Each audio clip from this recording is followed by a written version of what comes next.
And I would like to welcome each and every one of you to the Racial Equity Affairs Committee, also known as REACT, and the Service Center Equity Team Takeover, Tuesday Takeover for Racial and Social Justice. Today, we are going to have a conversation with REACT members on our past, current movement, and vision moving forward. A little bit about REACT. The Racial Equity Affairs Committee, also known as REACT, formerly known as the Ethnic Minority Affairs Committee, EMAC, monitors representation of Indigenous, Black, and people of color within CTA and provides input on CTA membership programs. REACT makes recommendations to the CTA Board of Directors and works at having an association that is balanced, all-inclusive, and equity-minded with the overall goal of addressing the needs of California's diverse student population. REACT is composed of representatives from the following caucuses: American Indian, Alaska Native, African American, Hispanic, and Pacific Asian American. Telly.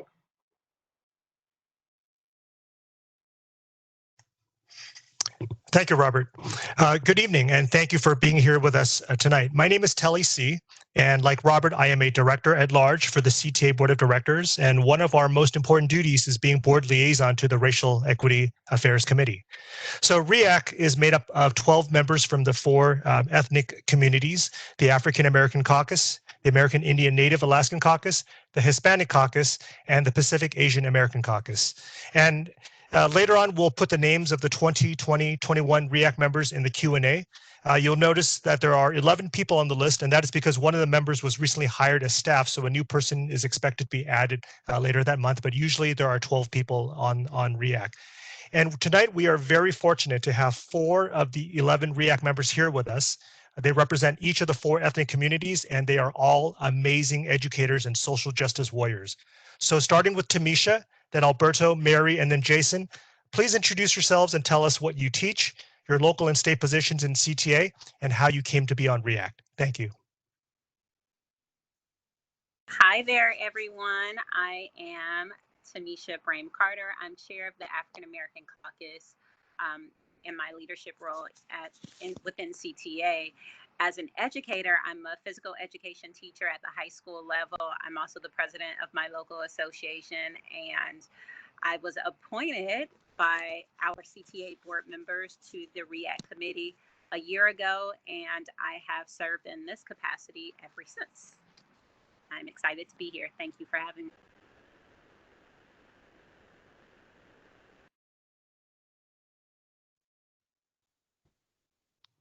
Okay, I don't see Alberto here. Might be some connection problems. Why don't we go with Mary next? Thank you. Hi, I'm Mary Levi. I am the chair of the American Indian Alaska Native Caucus. I am past chair of the NEA, American Indian Alaska Native Caucus, and I am a 4th grade teacher in Upland Unified School District.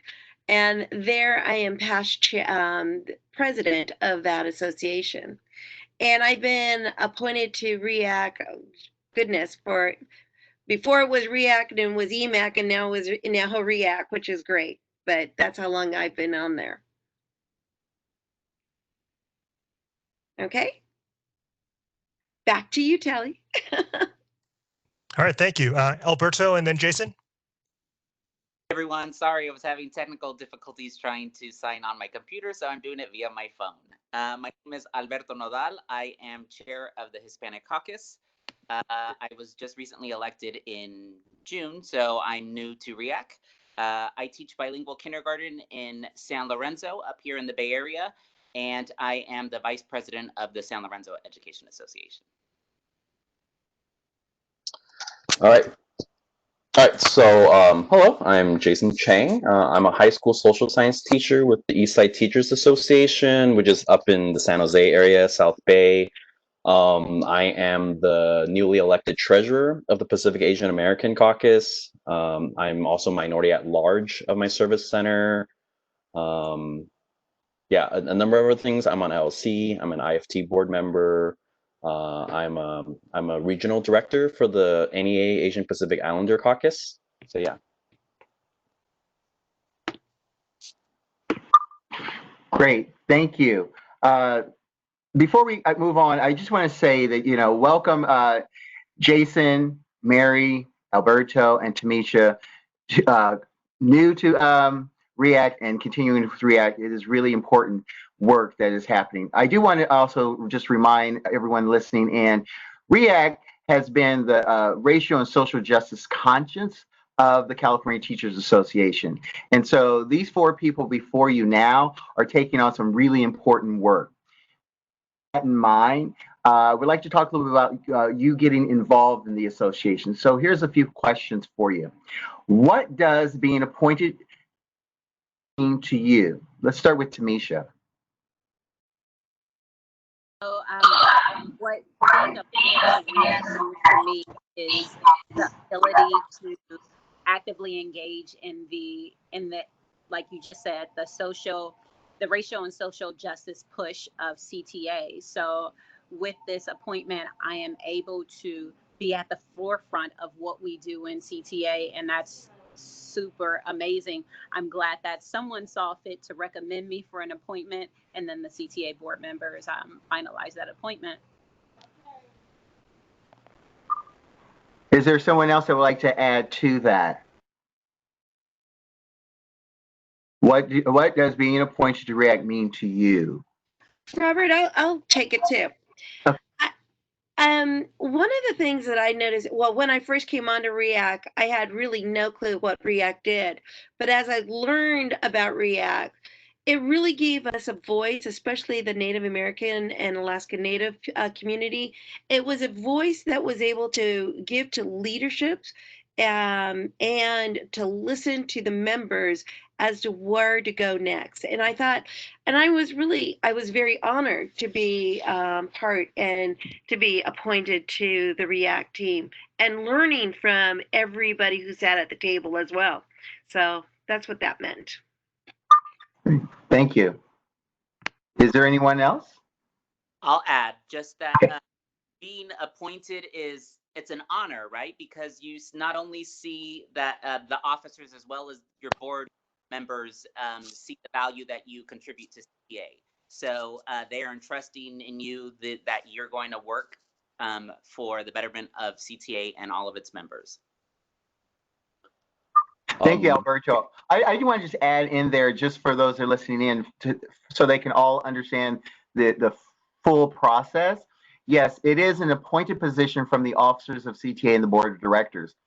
But to start with, the officers and the board of directors takes recommendations from the ethnic caucuses. So I think some of you guys are not really sharing how much you are honored from your respective communities, because you have been either appointed or elected by your respective caucuses for this leadership role. So thank you for doing so.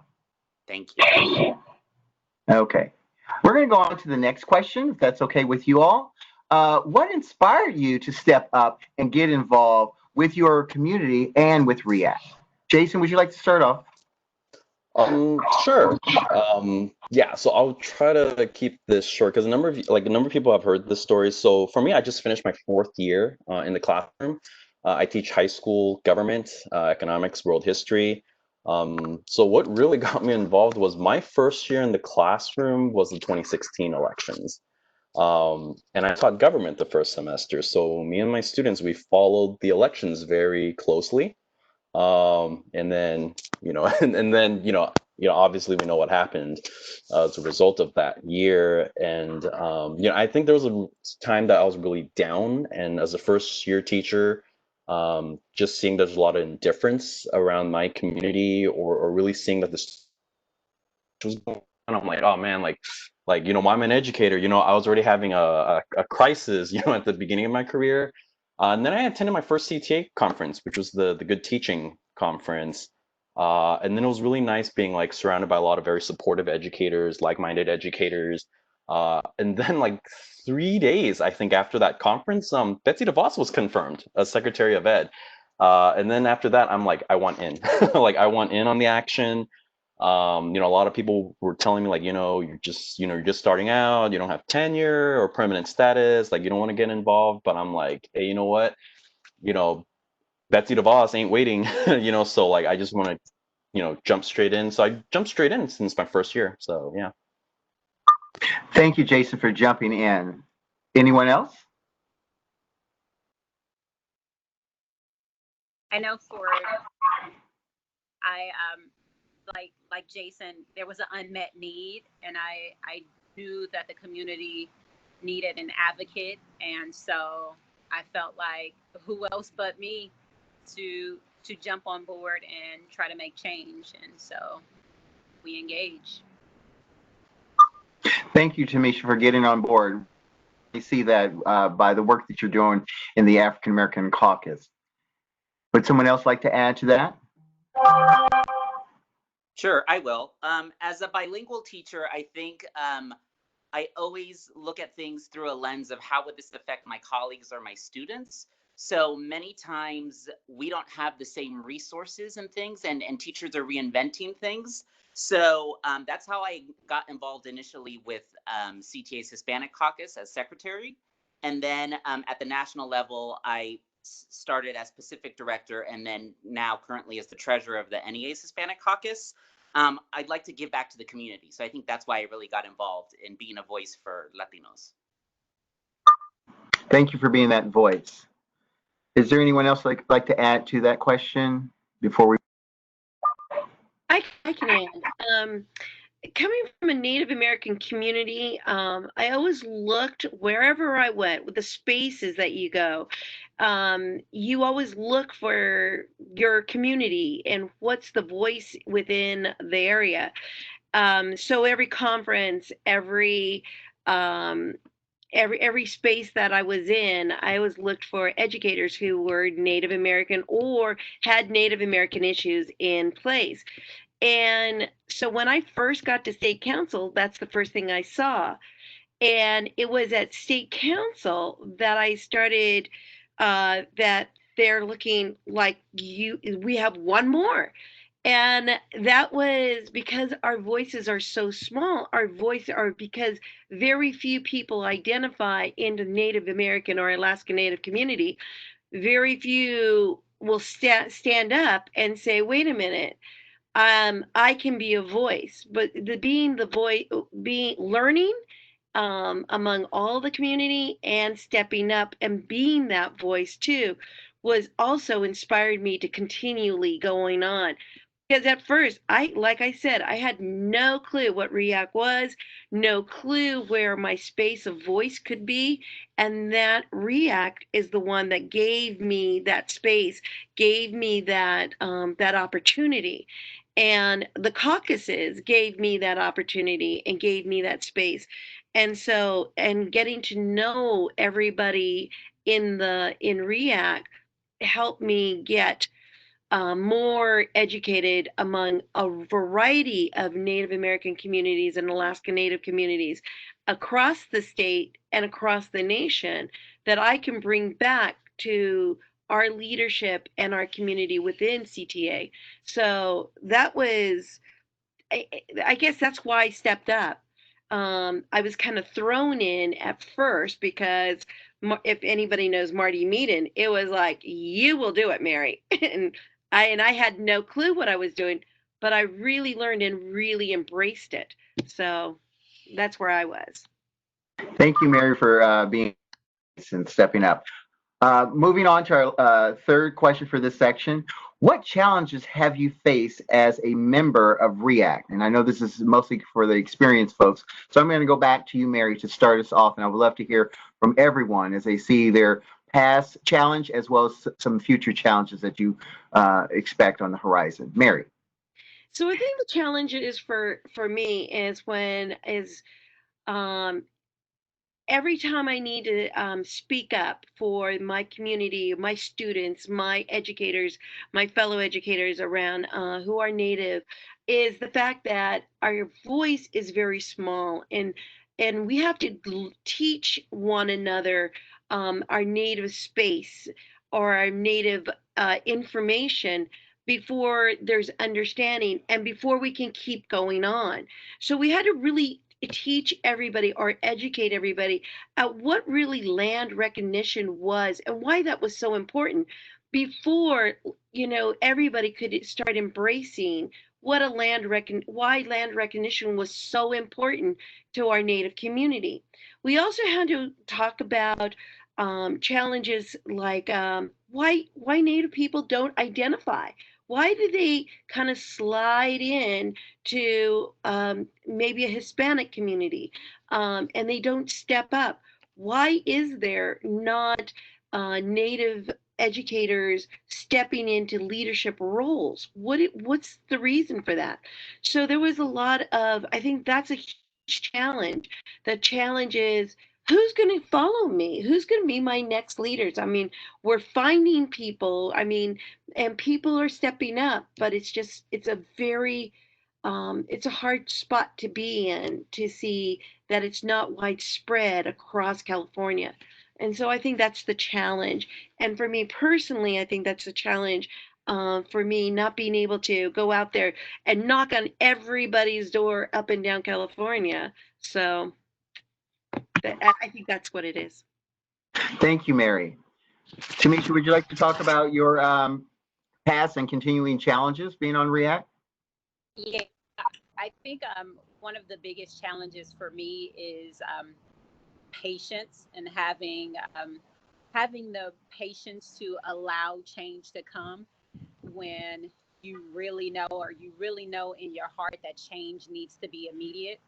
And so one of my biggest challenges is being patient with the process and knowing when to not wait on the process, because sometimes there's structures and systems in place that are inherently wrong, right? And we know based on current events that there is systemic racism that keeps people, specifically people of color, oppressed. And some of those systems exist within, well, all of the organizations that we belong to, or most of the organizations that we belong to.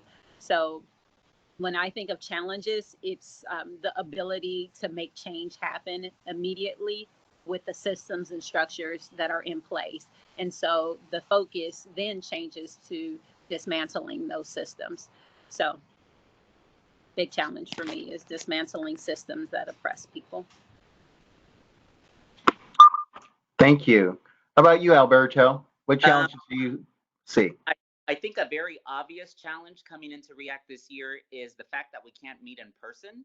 So similar to how we are with our students, not being able to build that community in person and constantly worrying about my next meeting is at 3, I'm scheduled for this, and not being able to be in a mind state where we're just focused on React issues. And I think also another challenge is in all of our communities, we all have important issues, but knowing when to kind of say, right now is maybe my time to step back and help support someone else who right now maybe has a bigger issue. So that's what I foresee.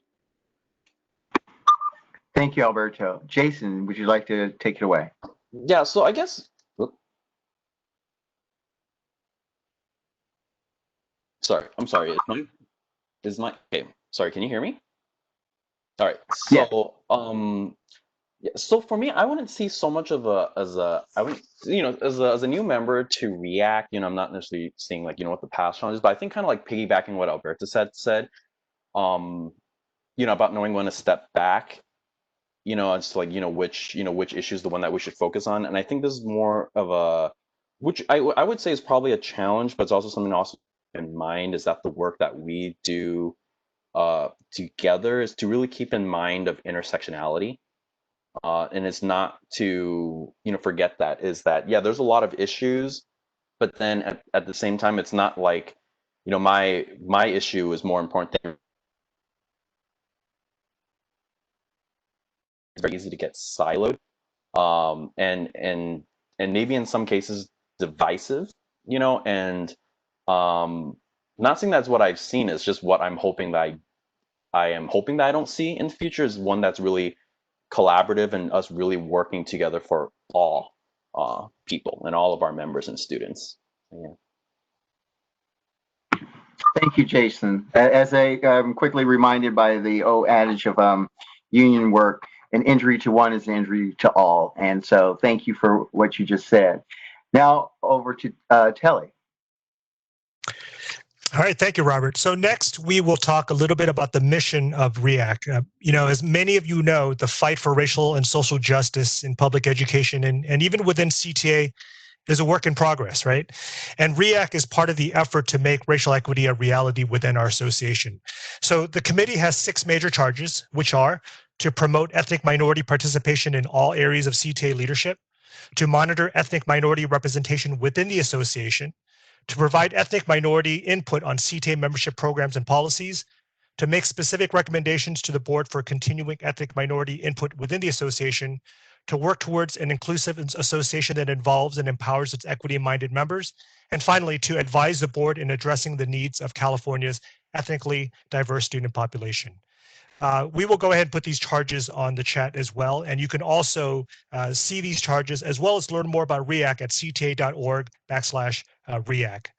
So with these charges in mind, our first question here is, what has REACT been doing or should be doing during this political moment? Let's start with Tamisha. Thanks, Telly. I think this question is a great segue for what Jason just said in regards to being able to collaborate with folks and not get in each other's way.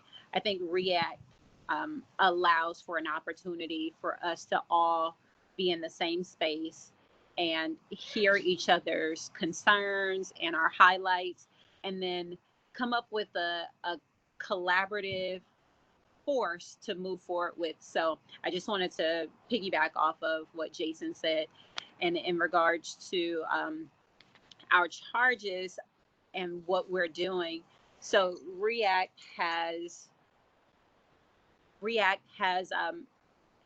will be taking the lead on racial and social justice as it relates to schools and communities first, right? So funding and the current climate for education is a major factor. So one of our biggest challenges and tasks will be moving forward is to ensure that everyone knows how schools and communities first will benefit communities of color.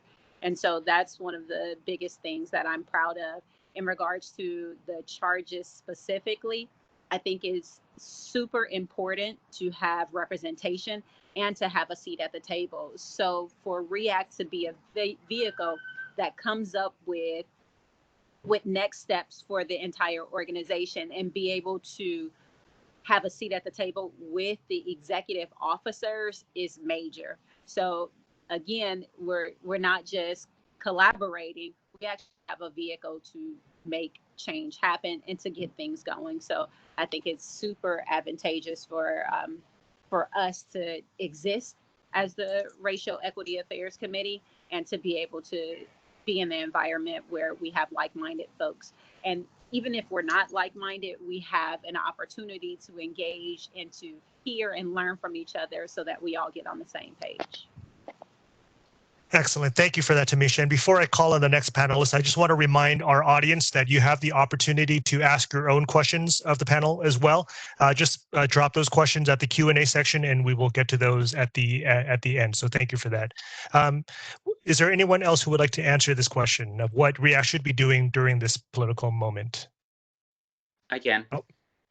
I'd say one thing that has been awesome is the fact that REACT started these Tuesday takeovers, providing the space and the forum for educators to come and talk about current issues in our political climate, being around race and things like that, I think are very important.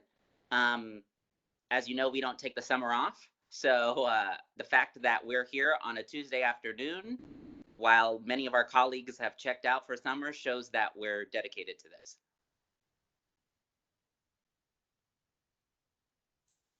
Great, thank you. Anyone else before we move on to our next question?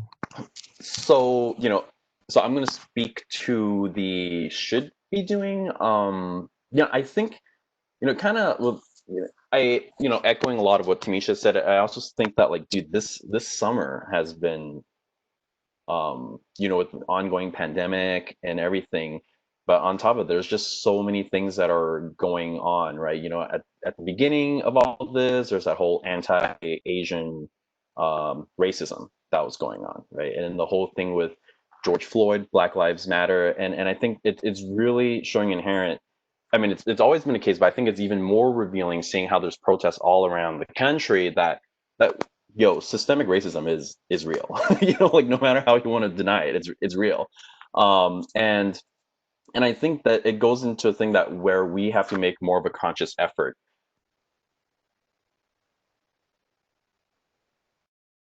and anti-racist pedagogy, and I feel like that's something that we should always have been doing, and it's not even towards for our students, but even amongst our own members and fellow educators is really pushing more towards like Tuesday takeovers, or more conversations for people to realize their own unconscious bias, and any other actions that they might be doing that might be making the school environment unsafe for our students, especially students of color.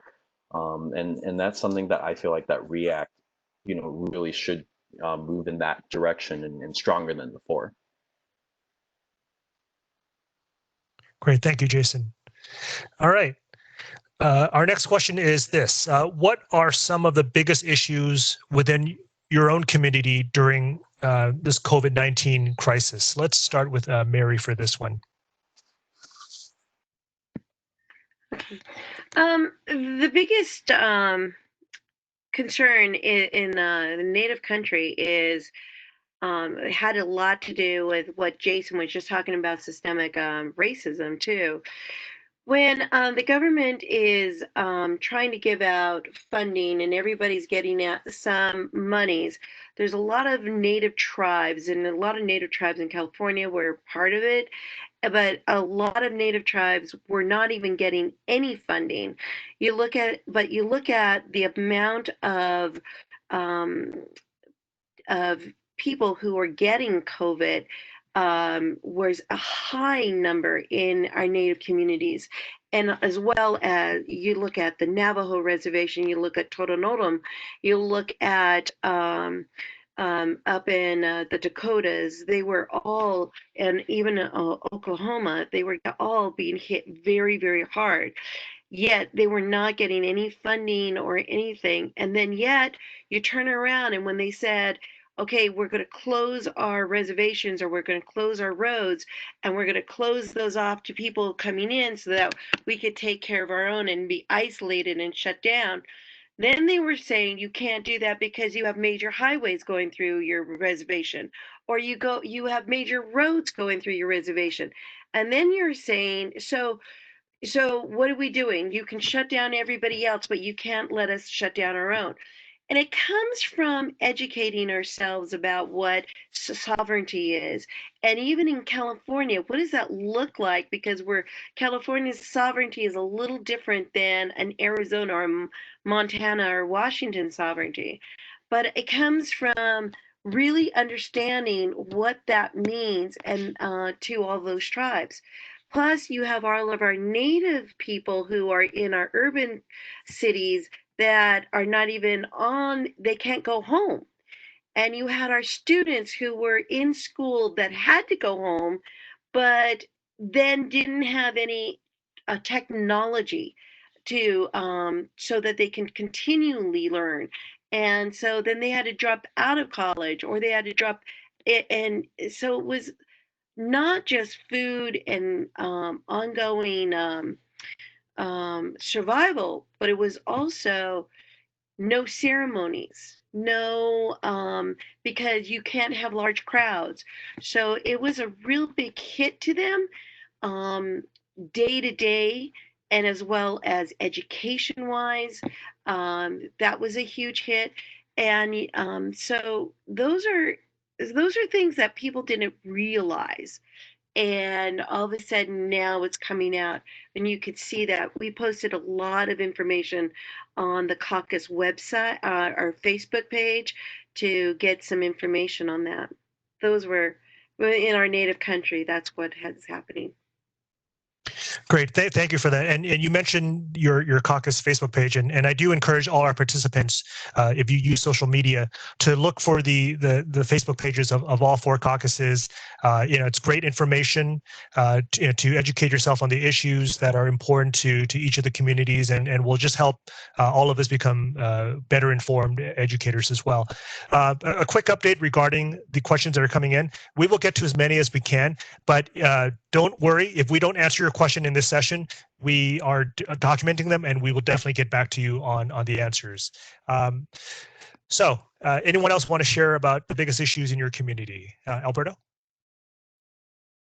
So I guess similar to what Mary was saying, I think the fact that many of our undocumented families didn't receive stimulus checks, and trying to navigate our families into free food banks and things like that, where they could access things because A, maybe they lost their jobs, or B, they didn't know where to do it, being that we were closed, that schools were closed.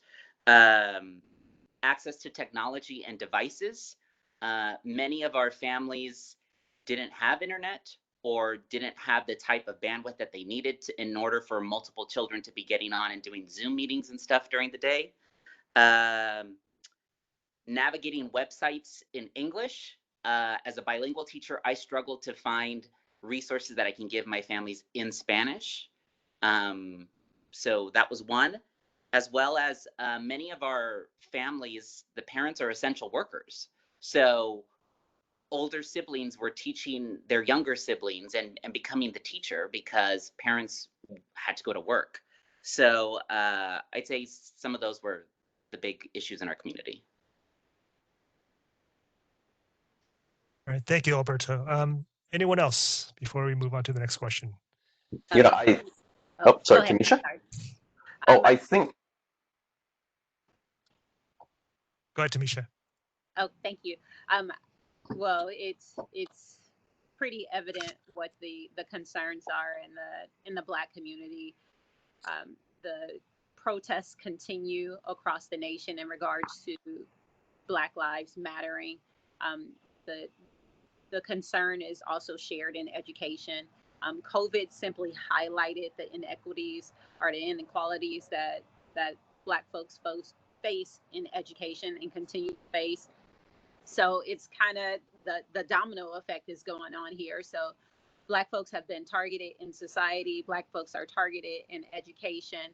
There's concerns in every facet of life for people of color, not just Black folks, but people of color in general. And so we continue to fight these battles that make it very difficult to live peacefully. So if you don't have access to adequate education, then you don't have the ability to learn. And then when you're in society and you're targeted because of the skin that you wear, that makes it very difficult to live in this society. So the Black agenda in education is the same in society. So we're looking to get the police officers off our campuses because we know the kind of trauma officers bring. And I'm not saying all officers are bad. That is not what we're saying. But we know that the relationship that we have with school police is the same that on the streets. And we know based on the murder of George Floyd and Breonna Taylor and Andress right here in LA, where I live, have been unmatched. And it's very difficult to move forward as a people when you're constantly targeted on every front. And so we continue to fight these battles and we will win. Absolutely. Thank you, Tamisha. Jason.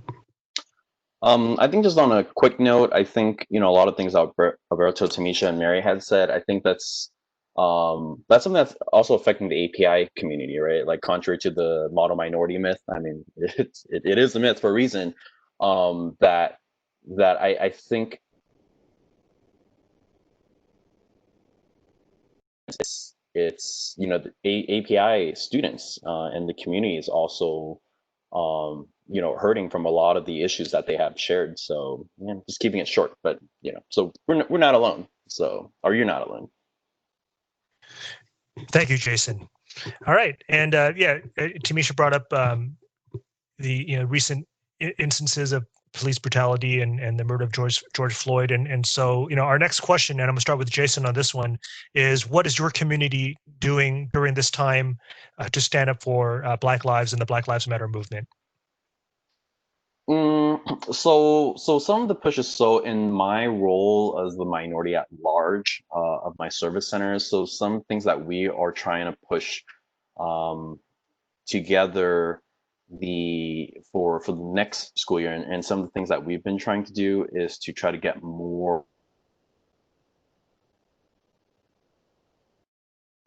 statements or resolutions taking stances and positions towards Black Lives Matters, Black Lives Matter, policing on campus, and things like that. And I guess that kind of actually answers some of the questions, like a question that actually came up that I saw in the Q&A about, about how wanting to get involved in things like that. So it's not necessarily at the REACT or at the state level, but these are things that you can get done at the local level through your equity team. So some of the things that that we're trying to also do is to really make more of a network, a stronger network between equity teams within our service center. And every chapter should have an equity team, but that's not necessarily the case, as we found out. So that is some of our goals that we're trying to do.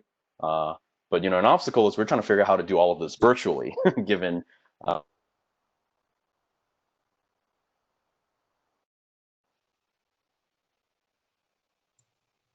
Thank you, Jason. And one person in the audience mentioned how to get involved with REACT, and I think you talking about establishing an equity team at the local level is very important, because we all know that while CTA has a REACT and service centers have an equity team, not necessarily all locals have one, and establishing one is definitely an important step in all of this. So thank you, Jason. Okay, who would like to go next? I'll go. One of the, well, as educators, we all know that knowledge is power, right? Which is what motivates us to deliver instruction to students. And so with knowledge, when you know yourself, you can relate to some of the things that are going on around you.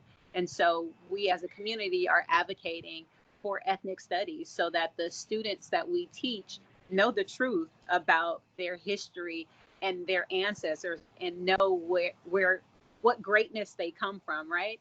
And so if I know that I'm great, and I know that I stand on the shoulders of my ancestors who put in this work, then you can't tell me any lies. You can't pull the wool over my eyes and tell me that this place that we live in is the way it should be. So one, advocating for ethnic studies. Two, encouraging all of our colleagues to be knowledgeable as well. So sometimes we don't necessarily see where these injustices are. And so when we educate our peer colleagues who also deliver instruction, then they are better educators because they have the whole facet of education. Also, encouraging everyone to look at the systems in which we operate in and see if they're equitable. And if they're not, then take the lead on changing those systems, because we know they are not positive systems for everyone. And I think that's where we are focusing our work. Thank you, Tamisha. I'm really excited about the focus and energy coming from these REACT leaders. But moving forward with where REACT is heading, I have a cluster of questions, and you can just take any piece of it and respond, and very quickly in the short moments that we have. So here are the questions. What inspires you most about the REACT charges? What are you most excited about? What is your vision for REACT next year? What is one thing you would hope to be able to do?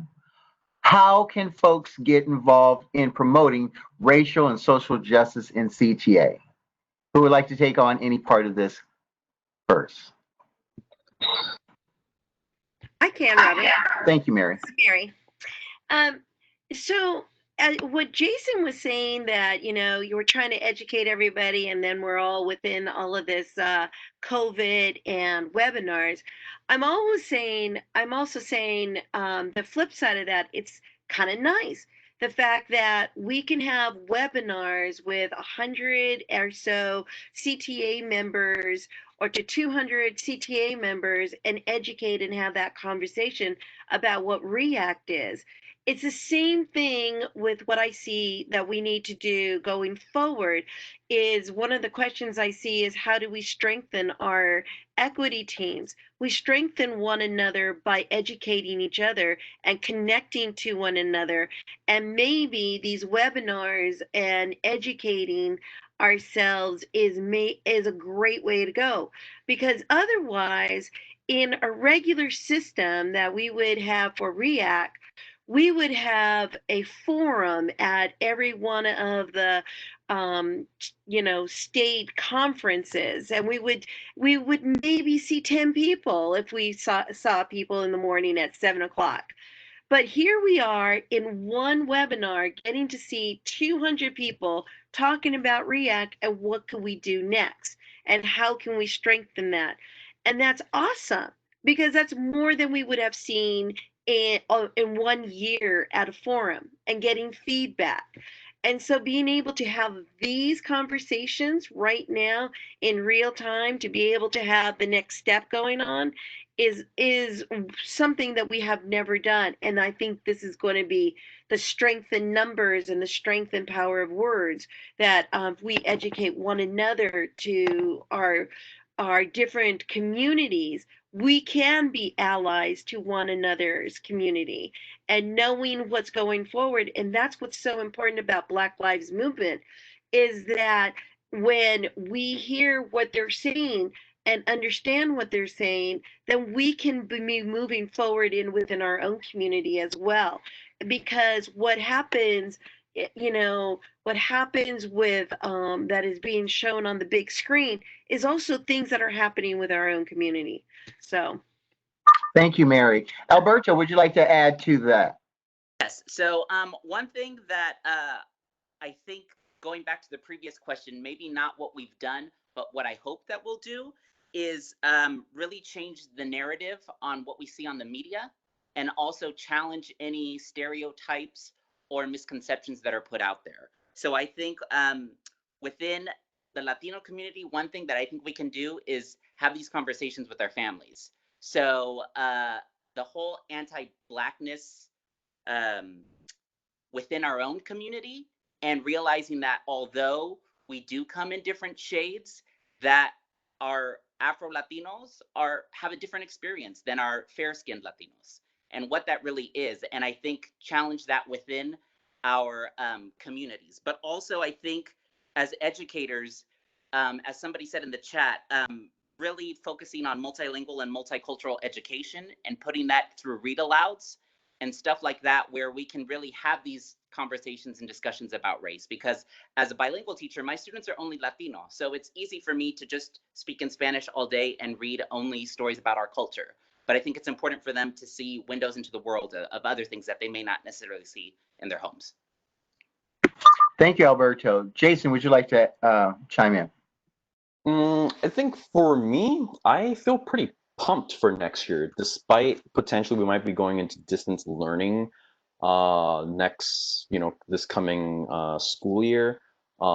Just really seeing that, there's just so much more actually being able to see a growing interest in our fellow union brothers and sisters who are really pumped about wanting to be more anti-racist in the classroom, right? Especially seeing in the last Tuesday takeover where we had hundreds of attendees, right? And a lot of them, based on the questions that I've seen, was they really want to know, like, what can I do in the classroom or for the community. And I just want to do a little shout out to the equity team that I work with at the service center.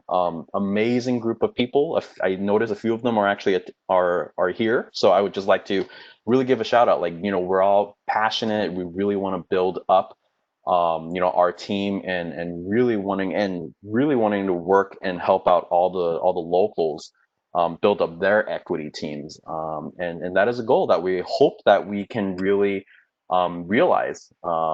Maybe we do have a lot of locals. We might not be able to reach all of them, but we are hoping to start with a few and then move on from there. So it's great that a lot of us have that drive, and I'm just hoping that we can carry that on into the coming school year and forward.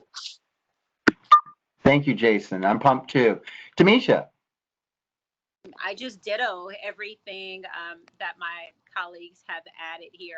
I'm really excited about where we're going. It's unfortunate, the circumstances in which we are operating, but I think as we are educators and we do whatever it takes with COVID, with institutional racism, we continue to move forward. So I am excited to move forward with this group of folks.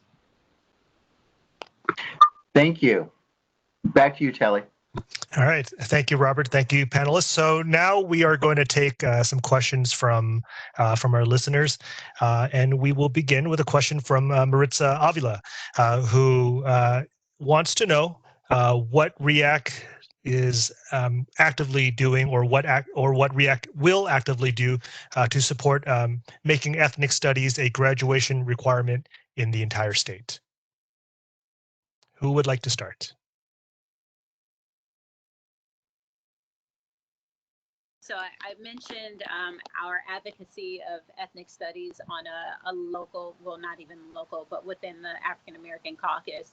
But in regards to REAC can take on that same level of advocacy, and has already discussed it. There's new business items. I don't think it will be as challenging as it's been in the past to push the agenda for ethnic studies.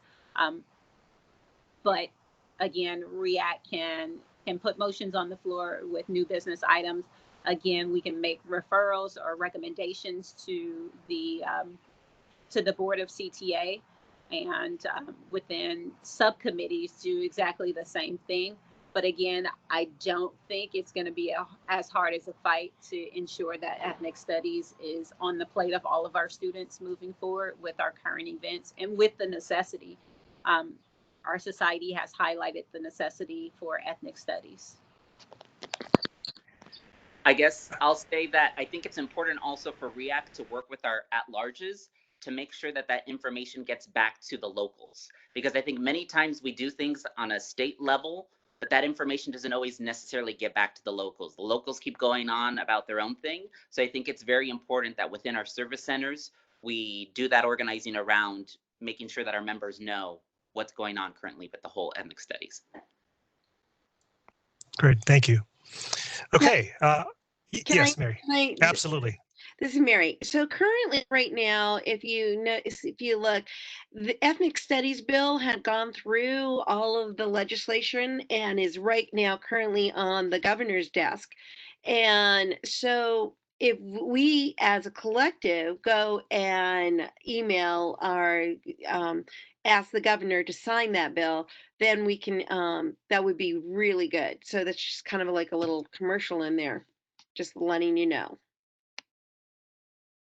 Super, Mayor. We definitely need to take that up at our next meeting. That's an excellent idea. Call campaign. All right. Our next question is from Miriam Moran, who asks, would you be willing to share your specific recommendations for your fellow educators for anti-racism in our classrooms? What are some recommendations for our fellow educators? I think without rehashing our last Tuesday takeover, I would just point, and maybe we can share the recording of the last Tuesday takeover, which was being an anti-racist as a topic, and there were a number of resources shared there. So I would provide that as a resource.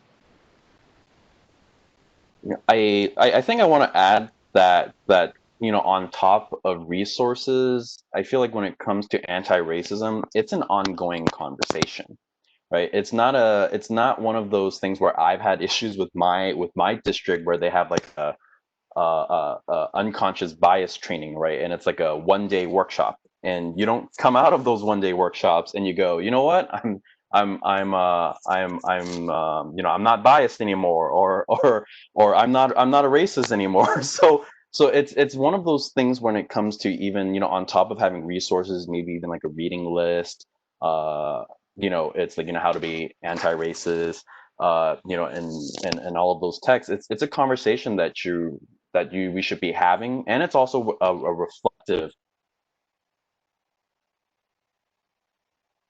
What are the things you are doing inside and outside of your classroom that may or may not be perpetuating racism? So I just want to add on to that, because I've sat in on a lot of these chats, and I think like a lot of people are like, what are the step-by-step kind of thing, but it's, again, the way I feel like that I got out of it, it's not a one-time thing, right? It's a constant process, and it's the reflective process, a journey. And just to add to what Jason said, I think right now we're in the perfect time to reflect on lessons, right? Now that we're going into a virtual space, I've done this lesson for 10 years. Is it really a lesson that's worthwhile? Is it a lesson that has embedded racism in it, that it's something that I think many of our teachers are used to? This is what I've always done. And sorry, you have to change stuff. And I think, like Jason said, reflecting on it, especially right now, is the perfect time as we're trying to put online lessons together of, is this really what I want to teach and be known for? Great, thank you. All right, next question is from Claudia Bautista Nicholas, who asks, what do we need to do to establish an equity team at our local association?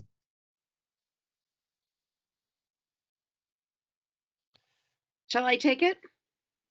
Go for it, Mary. Okay, so a traditional equity team is built up of your human rights, a human rights contact, a women's advocacy contact, and an LGBTQ plus contact. Those are a traditional equity team. And they're the ones that you contact, that your president usually appoints, and then they're the ones who get information back and forth from the Human Rights Department. However, an equity team, if you want to be equity minded, you can also engage in people having conversations about racial and social justice, and leading that kind of conversation with a or different workshops through CTA, like what Jason was just talking about with anti-bias training, and bringing that to your local, or just having book talks, having those kind of conversations with your members. Equity teams can be you just getting started, having a group of equity team minded people having conversations every other week is a big start for some locals that don't have anything. And so those are some of the things that you can do. But as I see David Hernandez saying, you also need to look at your bylaws to see, how do you establish that too? So, okay.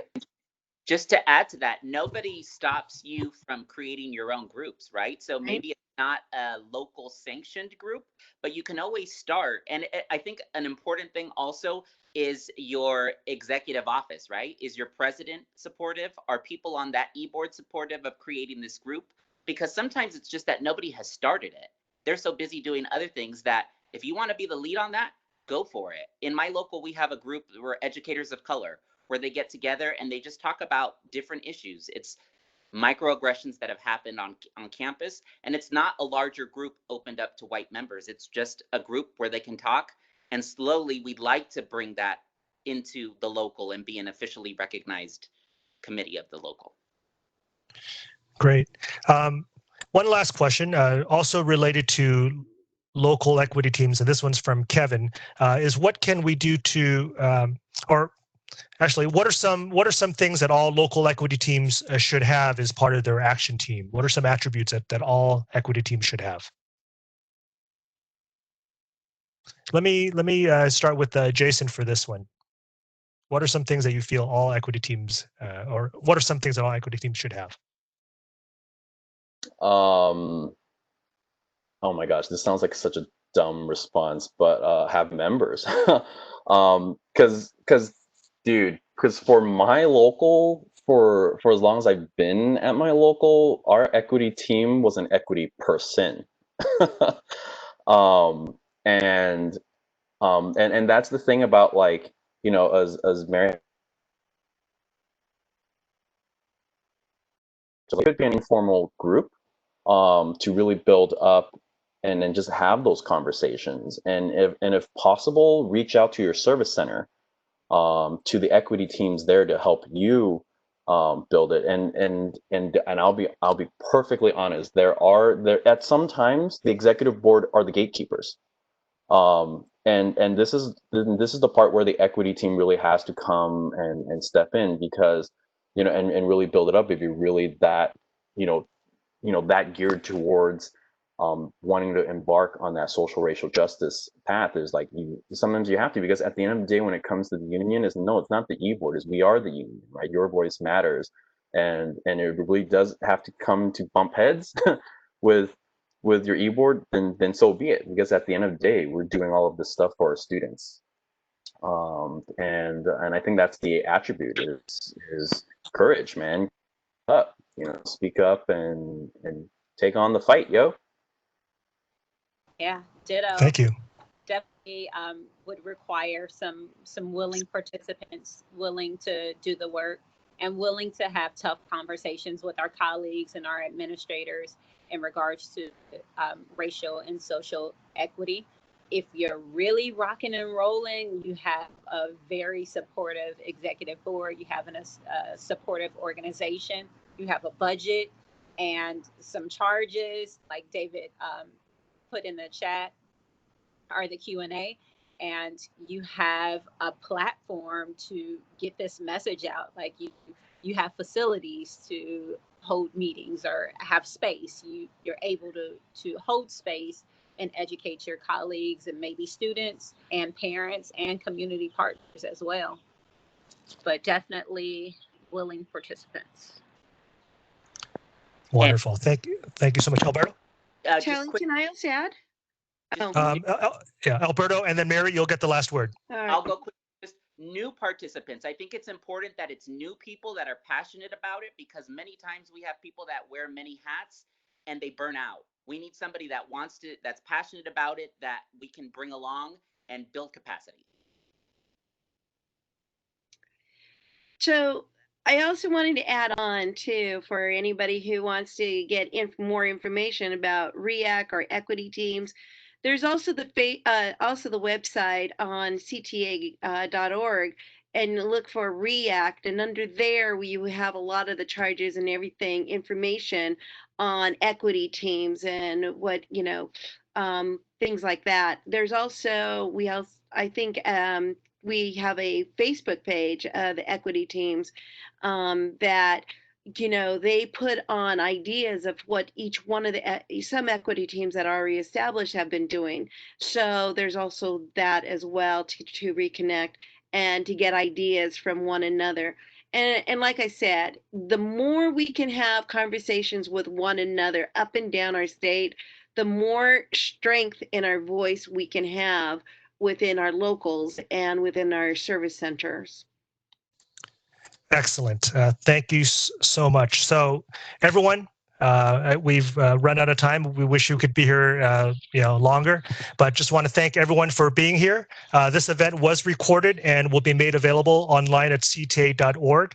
I want to thank our panelists, Tamisha, Alberto, Mary, and Jason, as well as our staff behind the scenes that helped put all of this together. Elise Dixon, Lisa Adams, Michael Lamuth, Monica Tamarath, Quinn Gill, Sam DeMuro, and Val Guzman. Robert, any last words from you before we talk about next week's event? Absolutely. I just want to say thank you as well on behalf of the REACT committee, the entire committee. Thank you everyone for participating, and I too look forward to our next event. Kelly. Awesome. Yes, and so next Tuesday, our event will be regarding anti-racism teaching practices using literature to discuss racial narratives in the classroom. It is going to be an awesome event, and so please don't miss that. We'll be sending out information on that shortly after this. So thank you, everyone, and have a wonderful evening.